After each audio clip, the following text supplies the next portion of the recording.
Good morning, guys. This repair I'm about to show you took me about 4 times longer than it should have, mainly because I didn't know how some of the plastic parts went together and because I didn't look for common problems first. But that weakness in the video is also a strength, because it shows details of a repair that might not otherwise be shown. I hope it helps you out with your repair. So I'm in my 98 Dodge Ram and I've had a problem with what I think is a left rear speaker. I'll just demonstrate that for you now. If we fade it to the front, I've got a good right speaker and a good left speaker, but we fade to the back, right speaker works okay and nothing out of the left. So left rear speaker is a problem. Is it the speaker itself? Is it the wiring to the speaker? Or is it a problem with the radio? Let's investigate.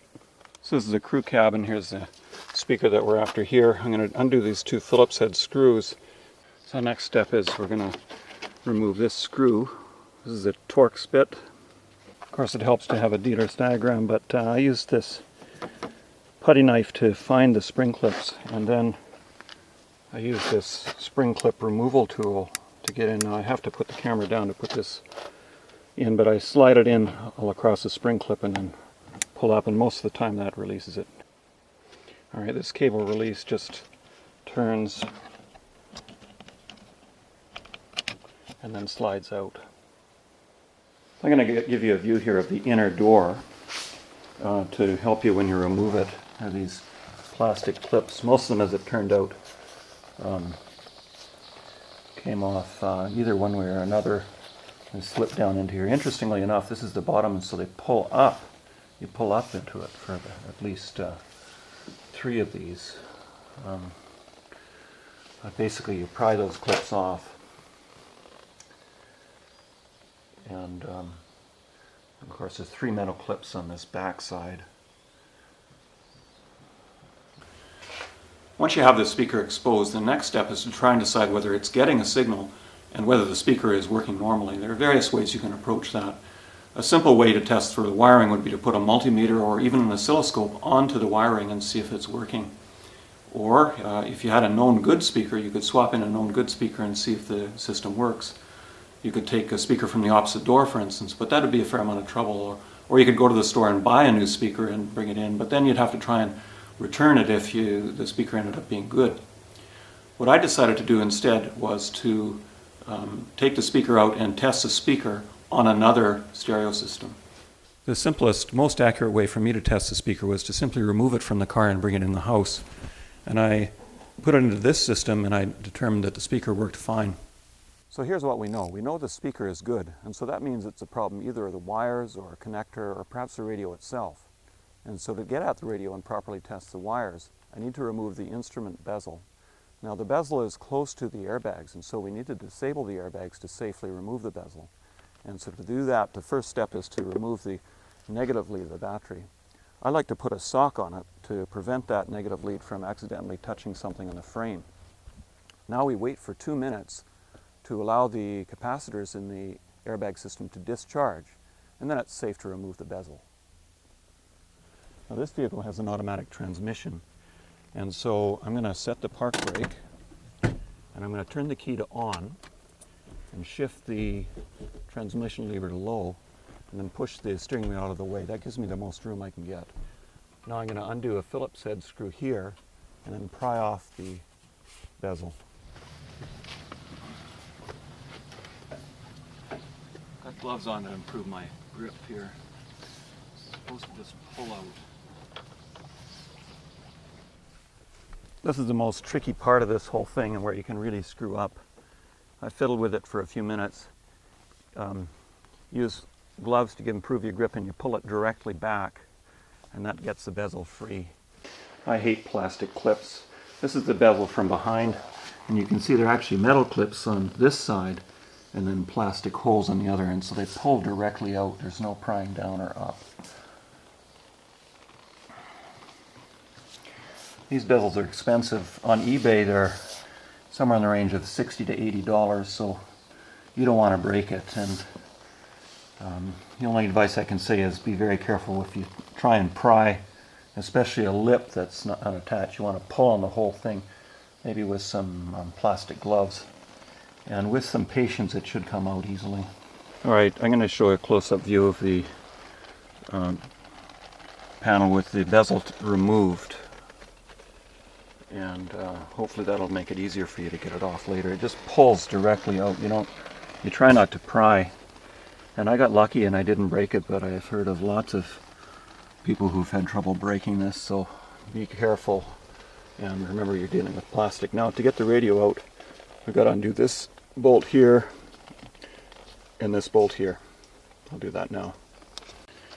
The wires that lead to the speaker in question are predominantly brown with either a blue or a yellow stripe. So I'm looking for those at the radio.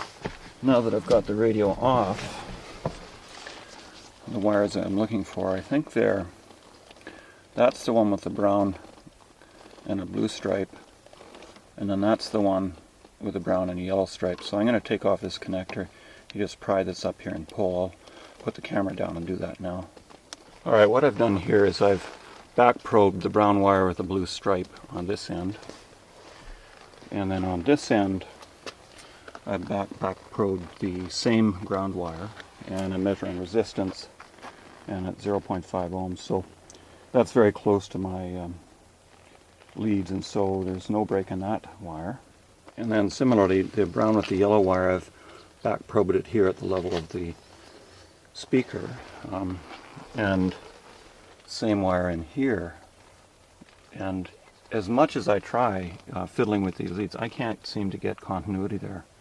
So I think we've got a break in that brown wire with the yellow stripe somewhere along its course.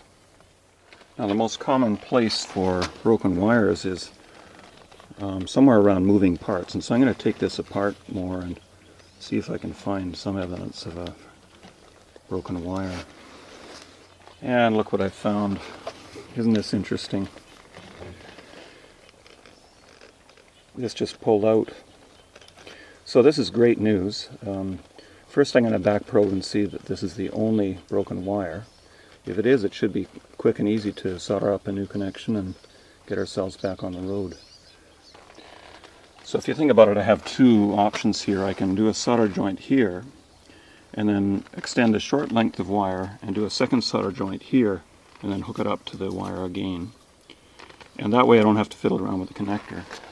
Or I can use one of these tools and try and slide the connector out, and that way avoid a second solder joint. But I think my risk here is that if I mess up this connector, it won't work, and it's working fine now. So I think the downside to a properly soldered joint, an extra one in here, is very minimal. So I'm just going to do a short length of wire.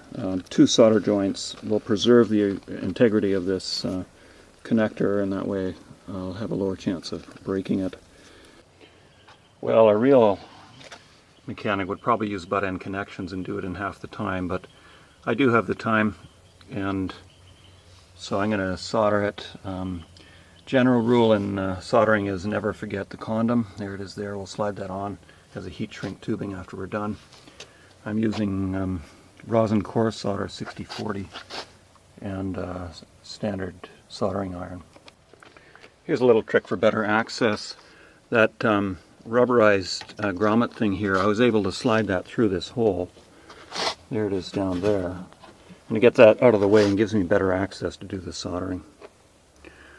Strangely enough, and in a humbling kind of way, the most difficulty I've had has been with this here, getting the boot to go completely on. And the problem is there's lots of things around here, and it has this tendency to move on me.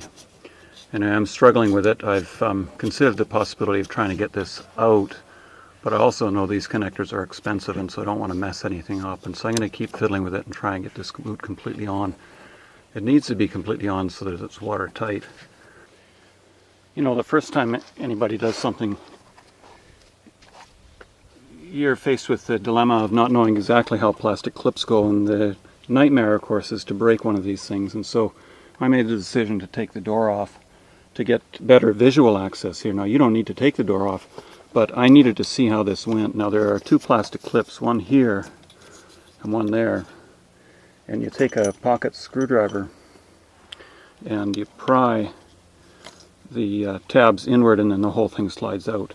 That's going to allow me to slide this plastic grommet on easily. Once I have it on, then I can push it back into place. Then I'll put the door back on. Notice also this arrow right here. That arrow points forward, not up, and it makes sense because the hole is oval shaped. Well, the repair is done and the speaker's working fine now. I think you guys realize that if I had to do this repair again, I'd do it quite differently. I didn't realize that you could slide that protective boot at the edge of the door right into the door, so you can inspect the wiring very closely there without having to do a lot of the other steps. I hope this video helped you out. If it did, please leave a like or a subscribe button or even a comment to make it easier for others to find. Thanks for watching.